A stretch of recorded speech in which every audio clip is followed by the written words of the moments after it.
которые, возможно, только сейчас познакомились со Step Fighters. На самом деле интересный формат, который дает возможность многим молодым бойцам проявить себя. Верят организаторы, вдохновители Step Fighters, что их организация, их стиль в мире единоборств, а сегодня единоборство включает в себя очень много различных турниров во главе с UFC, самым раскрученным. Ну, так вот, Step Fighters будет мировым брендом в единоборствах. Надеются организаторы, вдохновители этого турнира. Ну, поэтому они сейчас работают во всех направлениях. Вот сказал нам Медет Абжанов, что не только на Запад идут, завоевывают, пытаются завоевать российский рынок единоборств, но и уже ведут переговоры с Китаем, с Поднебесной. Это тоже большая работа на самом деле. Как все будет, все зависит, конечно же, только от них самих, от вас, уважаемые телезрители. Как вы поддержите, будете смотреть, давать свою оценку, анализ поединков, будете писать в соцсетях, будете приходить на поединки. И всей страной, если мы поддержим и будем следить за этим турниром, конечно же, успех будет обеспечен. Я дұрыс, аян дұрыс, өте сөздеріңе айтқан кезде қазіргі таңда біздің қазір үлкен ағаларымыз бар. Бұл жобаға өте мән бөліп, айтқан кезде біздің бүкіл жекпе-жек спорттарының біріктіріп, тәжірибені өсіріп, мамандарды біріктіріп, қазір айтып отырмын ғой, жаңағы UFC, айтқан кезде Bellator бар, үлкен ICB, Fight Nights бар. Айтқан кезде бұның бәрі негізі толғайтып кеткен кезде бұлар харқалары, енді айтқан кезде біздің Қазақстанда бренд емес. Түсініп отырсың ба? Енді қазіргі таңда осындай біздің UFC болсын, жаңағы бүкіл әлем таниды. Сол сияқты енді қазір біз үлкен жоба бар. Осы Step Fighters-ын дәп осындай үлкен деңгейге бізді ертең айтқан кезде Қытай болсын, Ресей болсын, жаңағы ақш болсын, барлық елде біздің Step Fighters-ты білгенде, біздің Қазақстанды білетіндей, біле жүретіндей бұл үлкен жоба негізінде. Да, в мире очень много промоушенов. И сейчас в Step Fighters выходит очередной казахстанский боец Даурен Ермеков. Вот его краткая информация о нем. 1988 года рождения этот парень, ему 25 лет. Он мастер спорта международного класса по панкратиону и ММА. И вот под известную композицию «Мен Казахпан» он выходит на ринг Step Fighters. Занимался он вольной борьбой, есть у него разряды, кандидат в мастера спорта он. И у него мечта выступать в дальнейшем, пробиваться на самую вершину в мире единоборств. Что касается его соперника Артема Шокала, который уже вышел на ринг. Наш гость, очередной гость из Украины, является чемпионом своей страны среди профессионалов ММА, ПРО. Он серебряный призер Украины по панкратиону. На 1 год младше он казахстанца. Занимается он уже 7 лет единоборствами. Ну и тоже, как и его предыдущий коллега по команде из Латвии, также в свое время занимался футболом. Но не получилось у него проявить себя в этом игровом виде спорта. Сейчас мы видим его в единоборствах. Дұрыс айтасың, Даурен Ермеков бізде Ақтөбе қаласының спортшысы, халықаралық спорт шебері, панкратион және ММА-дан. Спортпен айналысқанына уже осы 9 жыл болды. Айтқан кезде, жаңа айтқандай, біздің спортшылар әрбір спорт түрінен шебер деп айтуға болады. Аян. Енді қазір көріп отырсыңдар, Артем Шокала 24 жаста, бойы 188 сантиметр және салмағы 84 килограмм. Өзінің айтқан кезде өзінің спортпен айналысып жүргеніне 9 жыл болған. Өзіңіз айтып өткенде жаңағы алдында өзі футболдармын. Міне көріп отырсыздар, Дауреннің жақсы аяқпен әдісі өзінің жақсы орындады деп айтуға болады. Бұл айтқан кезде Артем Шакаланың кездесулерін көрген мен. Өте күрестен жақсы әдістері біледі екен. Және бұл айтқан кезде бокстан спорт шебері негізінде. Мен күн сонда бір қысқаша бір несін оқып интернеттен. Міне көріп отырсыздар. Дәуреннің енді Дәурен өзі еркін күреспен жас кезінде өте жақсы дайындалған.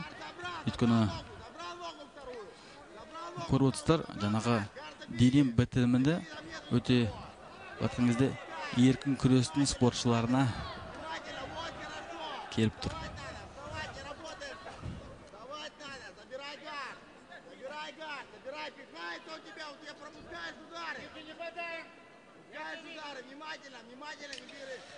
Конечно же, здесь Даурен Ермеков постарается поставить красивую точку в нынешнем вечере единоборств, потому что до этого все его коллеги, все земляки, все братья по команде побеждали в своих поединках.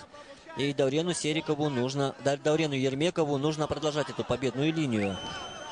И старается он завершить поединок досрочно. Видите, уже очень долгое время в партере буквально избивает он украинского мастера.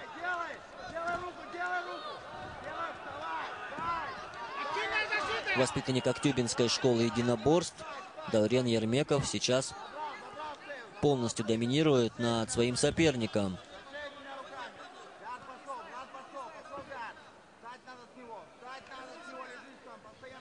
Да, и видите вы, как рядом с рингом, очень близко к рингу расположены зрительские трибуны. И как напряженно смотрят на этот поединок. Вживую, на самом деле, очень интересно посмотреть за противостояниями бойцов. Попытался здесь оторваться от своего соперника украинец, но Даурен Ермеков снова оказался в выгодном положении и продолжает бить по голове соперника. Я дұрыс айтасың, Аян. Міне қазір біздің елбасымыздың бұл спортқа деген өте өзінің жобасы бар. Айтқан кезде қазіргі таңда біздің халықта 30% қазір адамдар спортпен айналысу керек деген жобасы бар, өзің білесің. Сондықтан қазір осы өзімізге жақсы және өзімізге талантты, өзімізге үлгі тұтатын жаңа қаһармандардың батқан кезде есімін ашып жатырмыз. Өйткені Даурен Ермеков енді өзіне қазіргі жастарға батқан кезде үлгі алатындардың жігіттерінің бірі деп айтуға болады.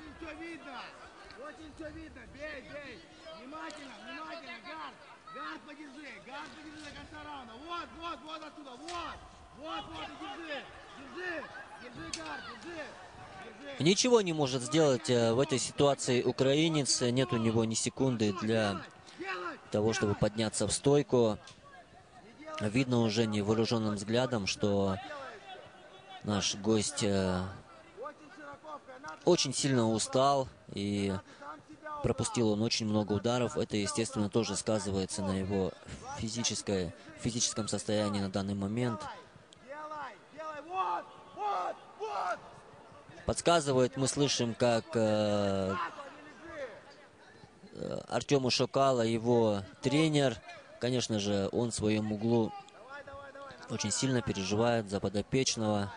Все-таки каждый боец, несмотря на ни на что, на то, что казахстанец, он хозяин ринга и является неформальным фаворитом в этом поединке. Тем не менее, каждый боец едет на турнир, чтобы победить, чтобы добавить себе психологической уверенности.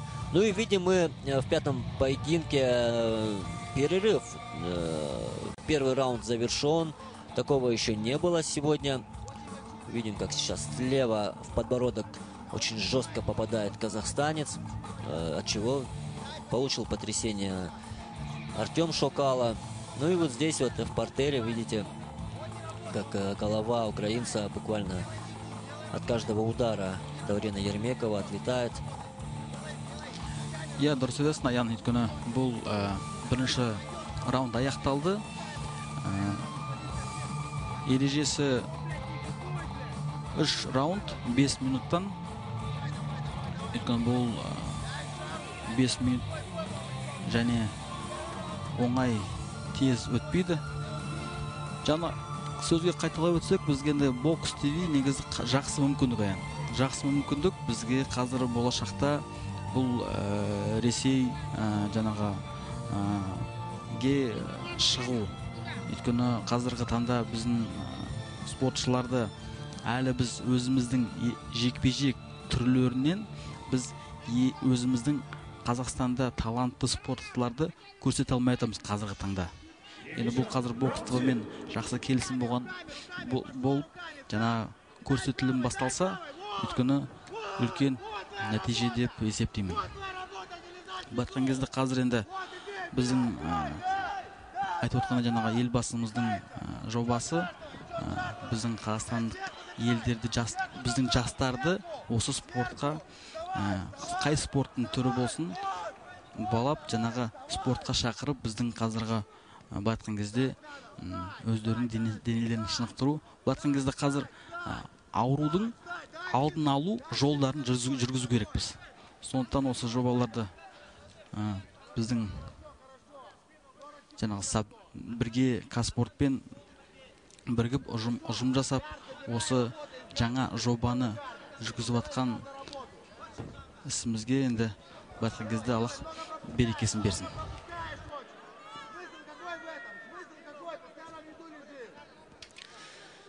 Практически не изменилась картина и во втором периоде по сравнению с дебютным отрезком противостояния. Также продолжает гнуть свою линию Даурен Ермеков. Если даже поединок не завершится досрочно, в любом случае по очкам хорошее преимущество у казахстанского файтера.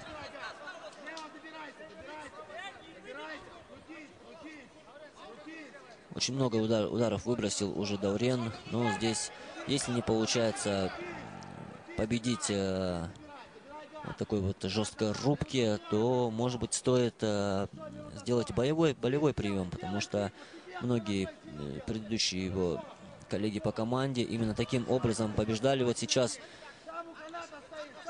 уже практически не контролирует ситуацию Артем Шокала. Больше на автомате, наверное, так можно назвать. Ведет он поединок, и за пределы ринга уже переметнулась борьба. Нужно здесь рефери подключиться в исходное положение. Ложатся спортсмены именно в этой ситуации и продолжат поединок.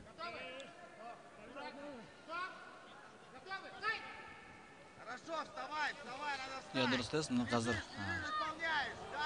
канаттың астына кіріп кеткенде бізде тоқтатып, сол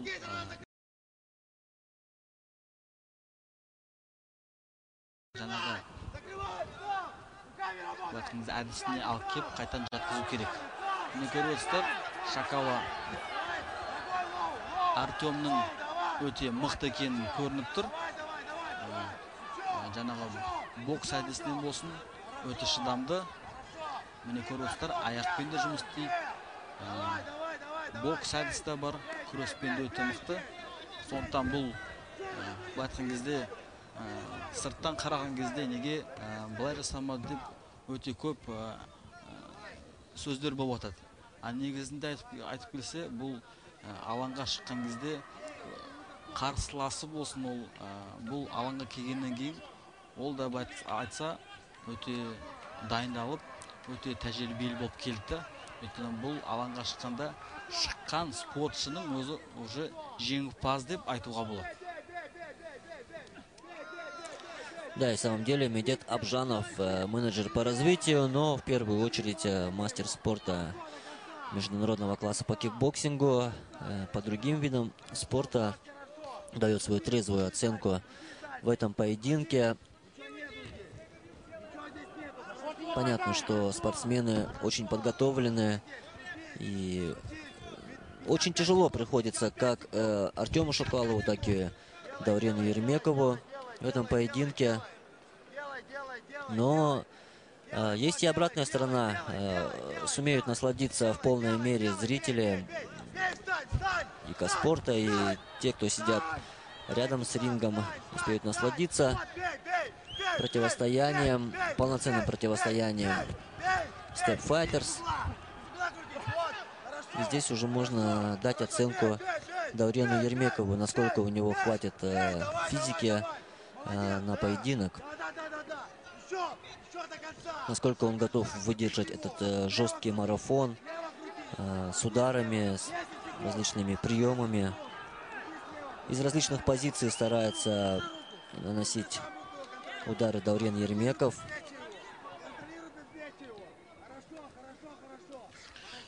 Иә, дұрыс айтасыз. Өйткені бұл бізде айтқан кезде бұл Step Fighters жобасы былай айтқан кезде өзіне жақсы үлгі тұтатын спортшылардың жаңағы атын белгілейтін жоба негізінде.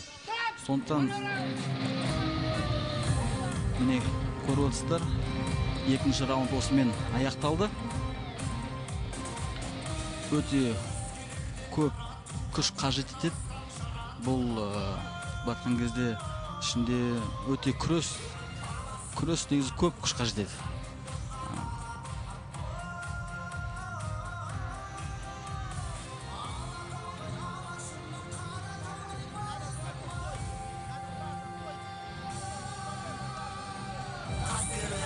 Да, как и в первом, так и во втором периоде Даурен Ермеков старался свои поединки перевести, все атаки перевести в партер.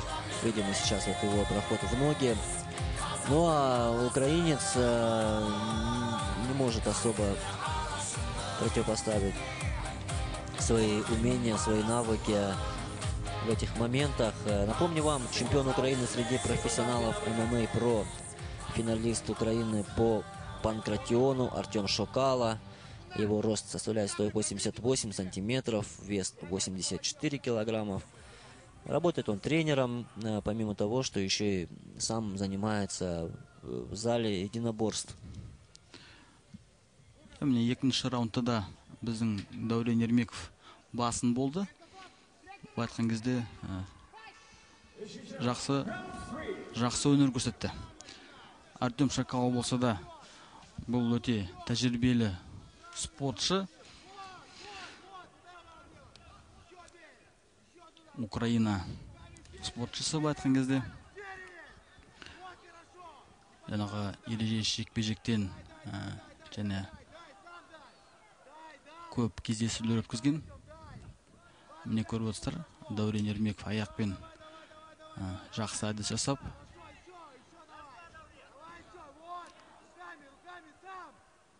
Даурен Ермеков панкратионнан Қазақстан чемпионы, халықаралық спорт дәрежеде деген спортшы. Қазір тоқтатып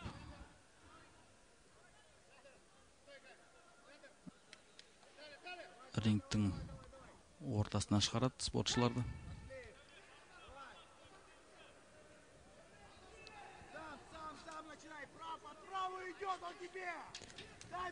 Пытается здесь украинец наверстать упущенное в стойке, но Даурен Ермеков не изменяет себе. Снова работает он в партере. И пока здесь, я думаю, будет у нас пауза, потому что и не в первый, и не в последний раз видим мы подобные приемы в этом поединке. Я бы хотел задать такой вопрос, Медет. Вы же собираетесь не только в Астане проводить поединки, то есть будете покорять и регионы, и южную столицу. Есть такие мысли? Я әрине дұрыс айтасың, қазір бізде жобада әрбір қалада осы жекпе-жектерді өткізуге үлкен алдымызда мақсат бар. осы алдымыздағы уақытта, аз уақытта біз Ақтау қаласында жекпе-жек өткіземіз. Азербайджан спортшыларымен Батқыңызды матчевая встреча болады. Сондықтан болашақта бұның бәрін Казспорт телеарнасынан қошеметтеп көрулеріңізге болады. Және оның уақыты бәрі белгіленеді. Мүмкіндік болып жатса, үлкен Ақтауда үлкен сондай бір іс-шара болайын деп жатыр. Мүмкіндік болса барып, оғанда қатысып, айтқан кезде теледидардан көру бір, бұлай қасында отырып көру мүлден басқа. Өйткені бұл сырттан қараған кезде 5 минут дегенің рингтің дәл қасында отырған кезде бәрі бір 1 минуттей өтеді.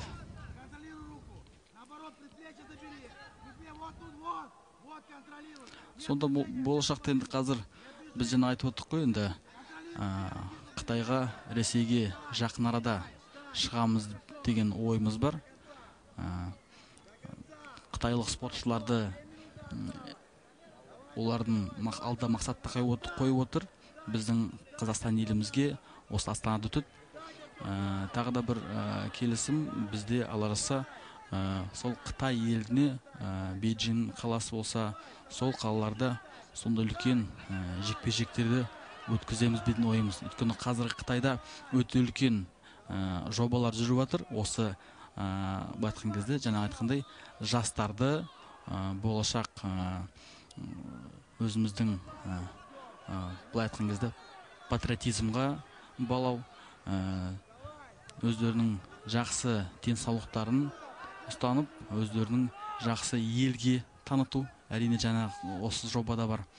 Сондықтан Қытайда мен өзім өткен жылы бір үлкен промоушнмен келісімге отырдық. Олар бізге айтады, сол жаққа келіп ай сайын өтетін нелер бар. Бірақ та оларды біз сияқты бір жоба емес, оларды осындай өтеткен іс-шаралар көп. Батқан кезде мемлекет тарапынан өте қолдау жақсы жасайды екен. Қазір батқан кезде Ресейде де өте үлкен жобалар жүріп жатыр. Тек қана оларда өздерінің алдына қойып отыр жоба, енді үлкен өздерінің жобаларын халықаралық дәрежеге жеткізу.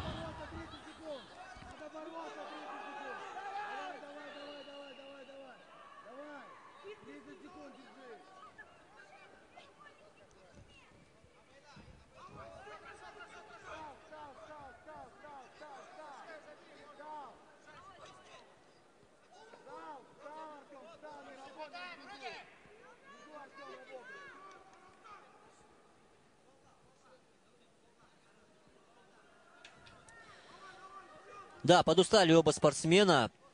Уже не тот у них яркий поединок. Мы видим, что нежели в начале встречи. Очень много сил отдали они вот в таких противостояниях, как в стойке, так и в партере. И поединок завершен. Можно смело утверждать, что Даурен Ермеков выходит победителем в этом тяжелом для него, ну и для украинца Артема Шукала противостоянии. По-настоящему хорошим экзаменом для обоих стал этот бой. Именно в таких поединках и закаляется организм, проявляется воля к победе. Что Артем Шукала, что Даурен Ермеков на самом деле проявили себя только с лучших сторон.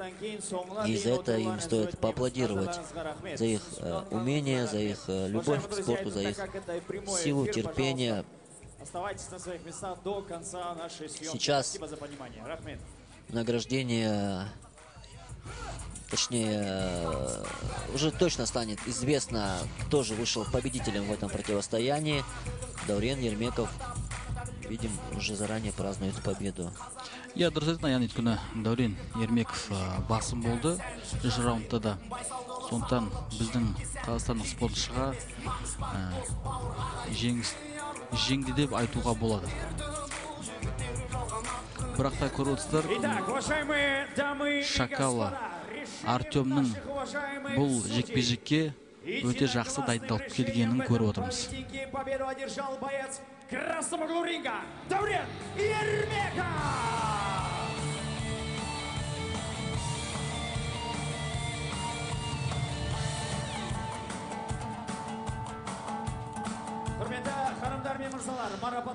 Даурен Ермеков побеждает в этом противостоянии. Все 3 раунда прошли с самого начала и вплоть до финального гонга. Я мне көріп отырсыздар қазір марапаттау рәсімі. Ну и показывают нам в это время, как все происходило в этих хайлайтах, повторах поединка.